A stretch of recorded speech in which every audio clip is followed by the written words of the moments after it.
G'day, ZiggyD here, and I think it's time for a bit of an update video on my Ethereal Knives Scion in the Nemesis League. This is the build that I have been playing with Willy Wonka and his crew, well, trying to catch up, playing with some of his crew members that have ripped, because as you guys saw in the Dominus fight video just recently, I did happen to die to that first one, so I've been playing catch up. I have to say though, this build has been incredibly fun to level. I'm very satisfied with the HP curve of it, how well it levels up, and just the different skills and things like that we use. And, you know, after having it leveling up twice, I'm still having a lot of fun with it.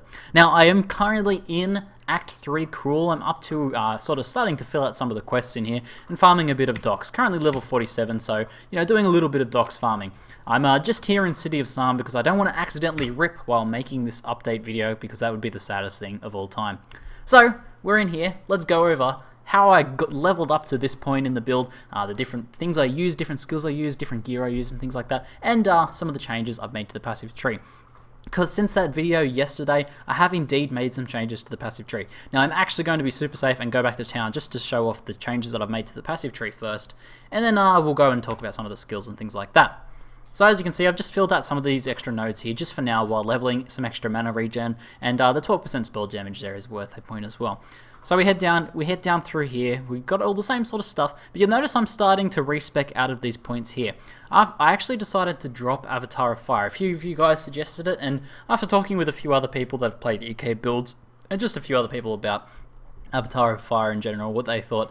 It seems like it would just take too much investment to actually make Avatar of Fire worth it, to actually scale it up and really benefit from the damage. So we've decided just to go a plain old EK build. Well, when I say plain old, we're still making an Eldritch Battery Mana Shield sort of EK build. So, and it's a Scion. I think it's going to still be very fun, and I'm not that upset about having to drop Avatar of Fire. So I'm respecking out of this line here, and if any of you guys are leveling the build, you want to just head up through the center here. Now, by going up through the center, we get the Shaper node, which is 40% mana regen and 1% life.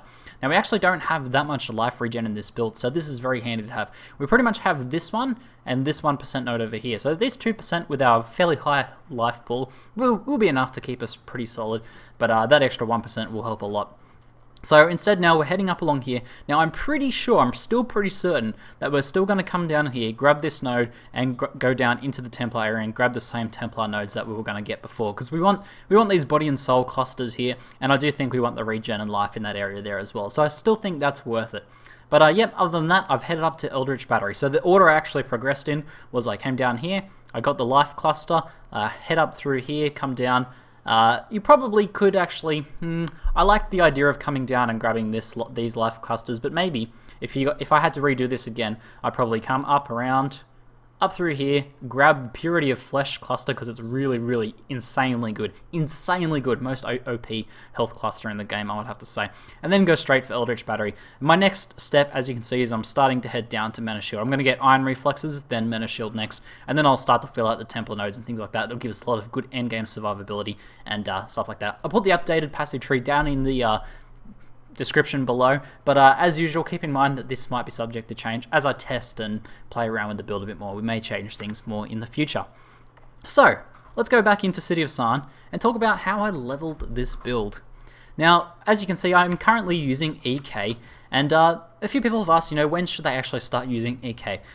Originally, the first time I played, I used Freeze Pulse most of the way, and then switched EK around mid to late normal, and this wasn't that great. As you guys saw in the Dominus fight, I wasn't really able to contribute too much. My damage wasn't that high, although I had alright damage, slow attack speed, and very short range on the EK before having the projectiles, the faster projectiles mod. With that much range, it's very hard to actually participate in difficult fights in hardcore mode, so I recommend not using EK. What I actually used for leveling was Spectral Throw.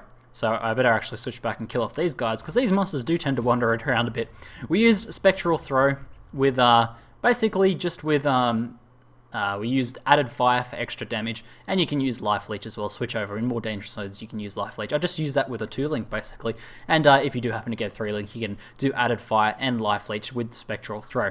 So basically, all you need to do to Spectral Throw is just get a series of good two-handed weapons. They don't even need to be rare. This one's very nice. It's a very nice two-hander. But I had a series of, you know, okay to good ones. Basically, you can get a blue two-handed mace or axe, and just have it roll like close to 100% physical damage, and that'll be a good spectral throw weapon.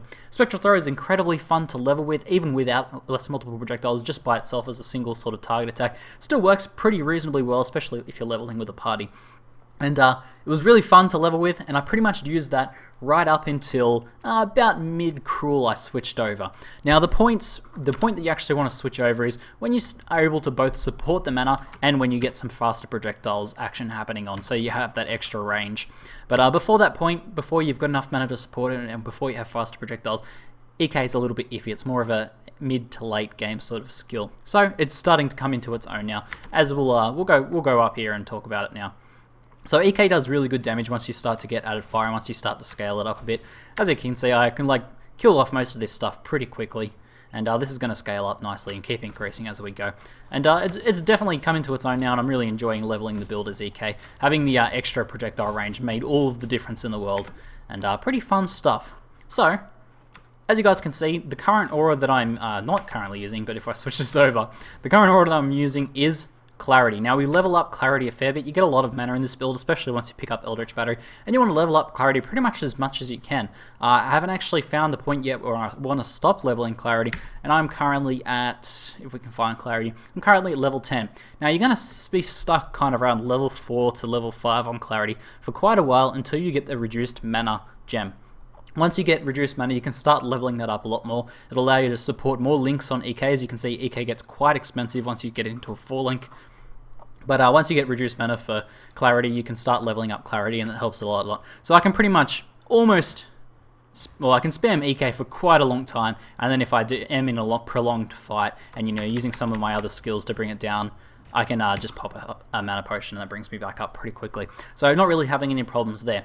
Now I'm also leveling up at the same time Arctic Armor. This is going to be a very strong defensive buff at late game. It's going to take advantage of our Eldritch Battery and high mana regen as well. Currently I do use Arctic Armor while leveling. However, I just use it in difficult fights. If you're coming up against enemies that do lots of fire damage, or if just lots of little physical attacks, then I pop on Arctic Armor, and as I'm standing still I can kind of fight. Obviously it slows down my mana regen while standing still, but if I run around it actually whittles down my mana like that. So you kind of do a little bit of kiting, and you just pop your mana potions as you're fighting to keep it up and keep Arctic Armor going. It'll give you a huge survivability buff. So I keep leveling this up, and I haven't capped out this level as well. I eventually want to try and get this as high a level as possible, as close to 20 as possible. We'll see how that goes, but it's a really nice defensive buff.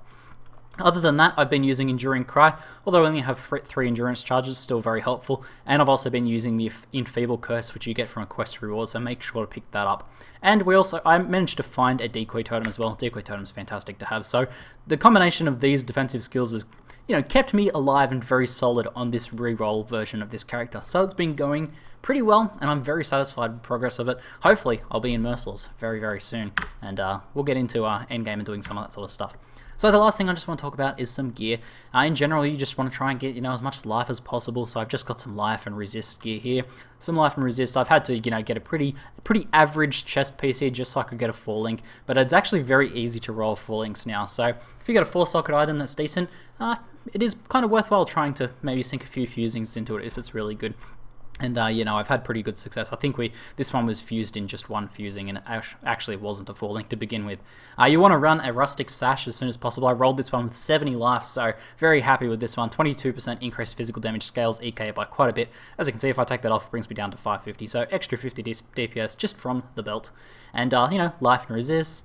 I'm using an energy shield because once you get Eldritch Battery, the energy shield you get from your shield is very good, and you can also get some spell damage on them as well. This also contributes a fair bit of damage, as you can see, 527 up to 600 as well, just from the spell damage on the shield, the mod and the implicit mod there, and extra resist. I do want to upgrade this pretty soon though, because it's kind of a low energy shield sort of one, but the more energy, you'll get a lot of energy shield from your actual shield pretty soon.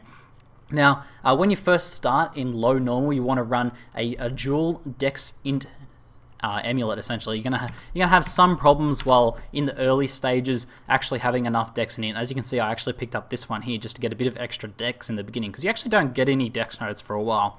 So I picked that up. I can actually respec out of this pretty soon now. But you want to do that, and you want to use a dex int neck to allow you to support your skills properly. As you get later on, you won't need as much int, because as you can see, we get quite a bit of int from the tree. All of this sorts of area gives us a lot of intelligence, so we don't need too much of that. And that's why we end up switching to a Jade Amulet.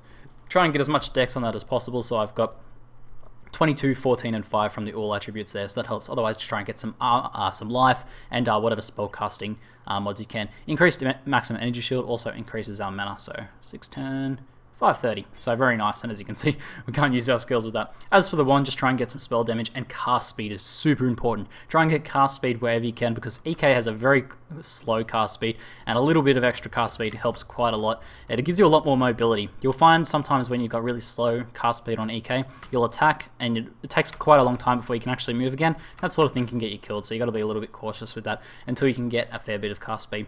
And other than that, I really recommend the new rings, the new dual resist rings. You can essentially have 3 of these in your inventory, or the different types, and just kind of trade them around to balance out your resists for whatever content you're going into. So I can kind of switch these around with other rings if I need to, and just run the good ones that I've got, and I'm just running okay blue ones with some life on them. But pretty basic stuff. Hopefully that gives you guys an idea of how to go about leveling this build. Been having a ton of fun with it, and I think it still has a lot of potential, so super keen to keep going. Anyway, that's it for now. I'm ZiggyD, and thanks for watching.